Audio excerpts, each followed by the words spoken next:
Nikita Mirzani, yang merupakan salah satu pemilik saham klub Holywings, memberikan tanggapannya. Nikita Mirzani juga telah membenarkan jika manajer dari Holywings telah menjadi tersangka.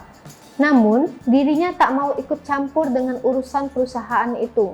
Perempuan 35 tahun ini juga mengatakan jika kondisi klub malamnya tersebut semenjak pandemi COVID-19 merugi.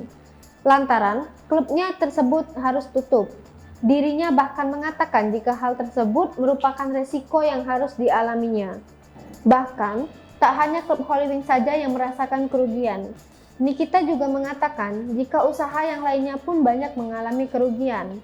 Meskipun begitu, perempuan yang mengawali karirnya di ajang pencarian jodoh yaitu Take Me Out ini sangat memikirkan para karyawannya yang sangat terkena imbas lantaran usahanya tersebut.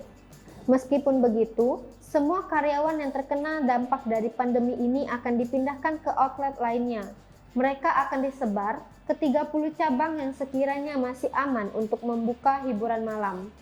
Dirinya hanya bisa berharap semoga kebijakan pemerintah tentang PPKM di Jawa dan Bali bisa segera usai.